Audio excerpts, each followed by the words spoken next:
So in section 3.2, we're going to cover 5, good heavens, there's a lighter for a candle. We're going to cover 5 different topics. So one is range, one is interquartile range, one is variance, one is standard deviation, and one is the coefficient of variation. So what I've got up on my screen, I just typed some numbers into Excel. And you're going to find out that using Excel is going to make your life a whole lot easier. So what I'm going to do first is I'm going to highlight this this column and I'm going to sort it. Okay, so by default, it should go from smallest to largest. So now I've just sorted all my data. I know that A1, which has a value of 10, is the smallest. And I know that A6, which has a value of 21, is the largest. So if I want to figure out what the range is, the definition of once you're in once you're in order, okay, from smallest to largest, all you do to find your range is take smallest or biggest minus smallest. Biggest minus, I cannot speak, big minus small. Okay, so in my example here, I've got 21 is the biggest, minus 10, which is the smallest. So my range is going to be 11. In other words, how wide is your data is kind of sort of what we're saying. All right, so the interquartile range is going to reference what we started with percentiles in 3.1. So what I want to know first is I need to know what my percentiles are in my specific data. So your interquartile range, what we're going to do, let me flip this, make it bigger. Hang on, I don't remember how to make it bigger. We're learning. I want to flip. Maybe it's this one. Look at that one. Okay, so what we're going to do for the interquartile range, so let me write that down. Interquartile range is we're going to take the difference between the third quartile and the first quartile. So imagine this. You're going to start with nothing. Okay, so your 0 percentile, and you're going to go all the way over to your 100th percentile. So all of your data is encompassed in here. So your median, which is your middle number once you're in order, also happens to be your 50th percentile. Okay, so now I can go find my 25th percentile, and I can find my 75th percentile. Okay, so these are quartiles, like quarters. So this is your first quartile, this is your second, third, and fourth. So we want the interquartile range. In other words, I want to take whatever number this is minus whatever number this is, and that's going to give me my interquartile range. So the range is simply biggest minus smallest. The interquartile range is going to be the 75th percentile minus the 25th percentile. So let's flip on back and look at my data. Actually, I don't have to flip on back because it's right there on the side of the screen. All right, so I want to know how do I find the 25th percentile using the numbers that I just used. Okay, so going from 10, 11, 16, 17, 20, and 21. So to find the 25th percentile, we're going to reference the formula that we did in the last section. And that formula is going to be your percentile, that's not a 0, divided by 100. So let me write that again because it's kind of sloppy. The percentile you want divided by 100 times n plus 1. Okay, so how many elements do I have in my data set? I've got 6 elements in my data set. So this is going to turn into a 7 for me. Okay, because 6 plus 1 is 7. What percentile do I want? I want the 25th percentile. So I'm going to say the 25th percentile over 100, which if you recognize that, that reduces to 1/4. In other words, the first out of 4 quartiles. Okay, and then I'm going to multiply that times 7. Where did the 7 come from? Because I've got 6 elements in my data set, and then I have to add 1 to it. So that gives me 7. So I'm going to take 25 divided by 100, get that answer, and I'm going to multiply that times 7. So what I get an answer of 1.75, and that doesn't mean much to me. What that is going to reference is the place that you're going to look for. So because this number is between 1 and 2, I know that you can't see where I'm pointing. I know that my my 25th percentile is going to be between 1 and 2. Okay, so if this is my first one, it's a 10. If this is my second one, it's a 12. Okay, so that's the first thing you need to notice is I didn't land on a precise number.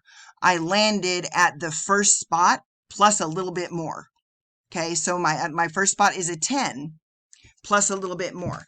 So how do I figure this thing out? Well, I'm going to take 10, okay, which is the first spot.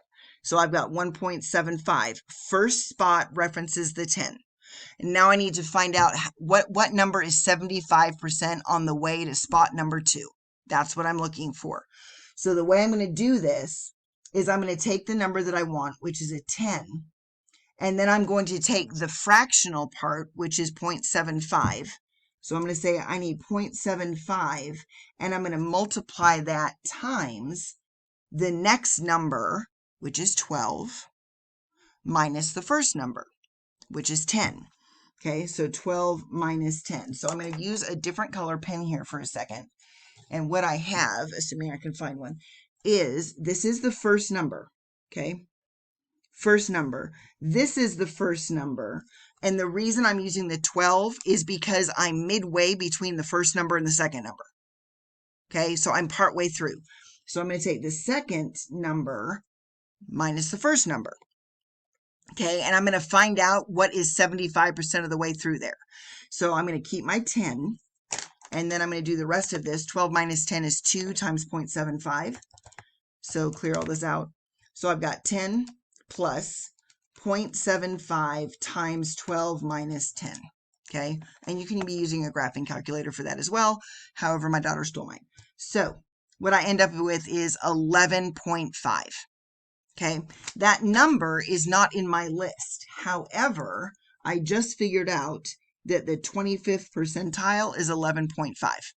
Okay, the lowest number I have is a 10. Okay, the highest number I have is a 21. And now I'm going to figure out what the 50th percentile is. Well, that's easy enough because it's the middle number. Or if you're doing the median, I can just take the average. If I have an even number, then I can just take the average of the two. So my 50th percentile or the median is going to be 16.5. So this is 16.5. And now I need to do a little bit of math to figure out the 75th percentile. So what I have for the 75th percentile is 75 over 100 times n, which is I've got 6 elements plus 1, which is 7. Okay, so I have 75 times 7, and I'm going to divide that by 100. And that tells me I need the fifth number plus a little bit more. So the two values I'm interested in are the fifth value, which is 20, and the sixth value, which is 21. Okay, so I'm going to rewrite this with the numbers that I need. So what I got on my calculator is a 5.25. So 5.25 is between 5 and 6. Okay, so I need the fifth number. What's the fifth number? It's 20.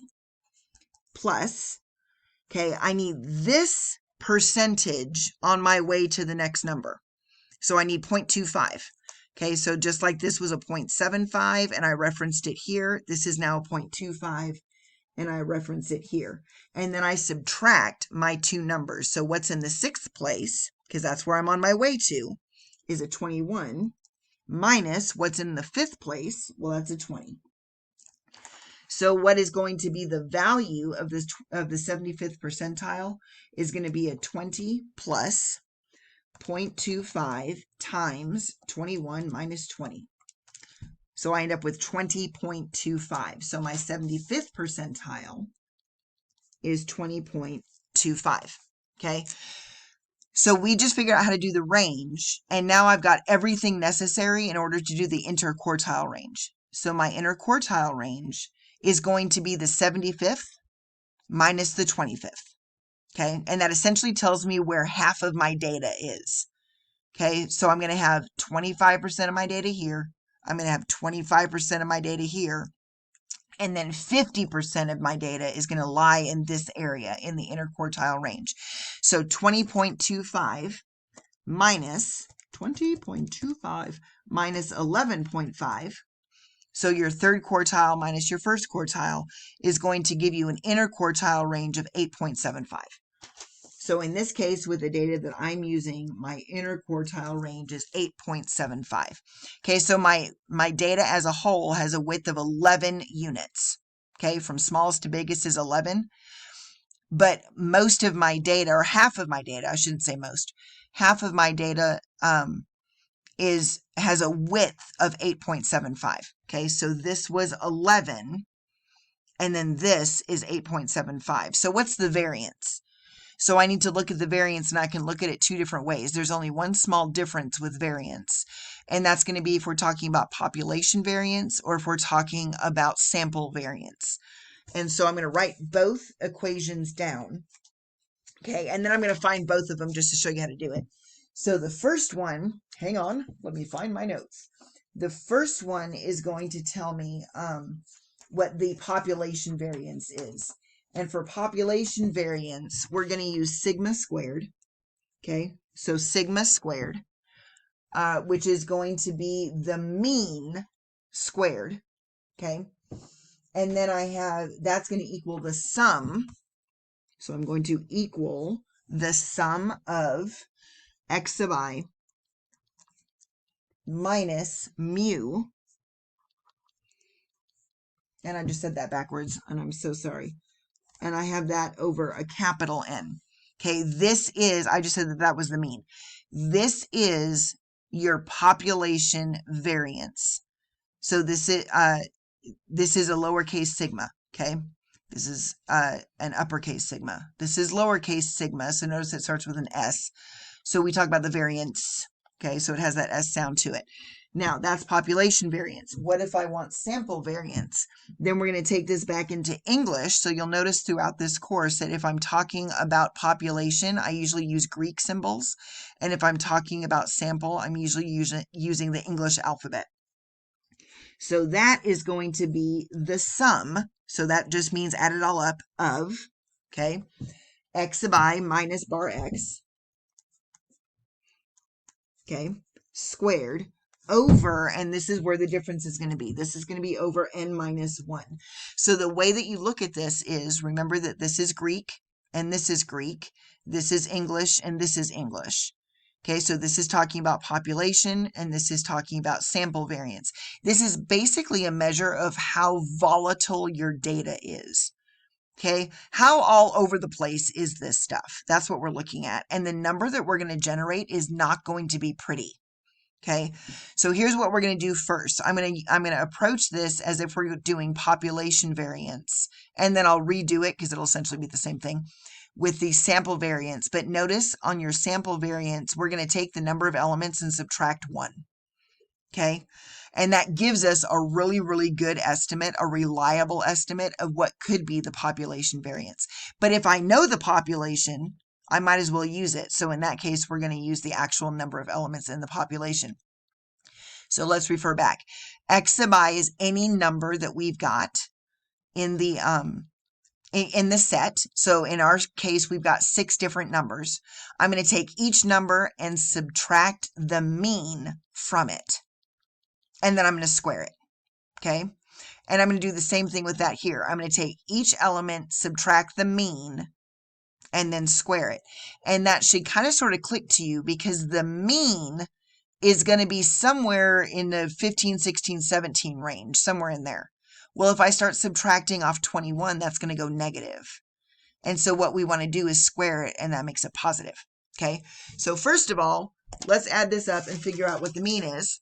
Okay, and actually let me pause there and let this video process. I'm trying to do smaller doses for you so that you can, not look at a 4-hour video. So I'm going to pause this and pick up on video 2, and we'll finish this problem up.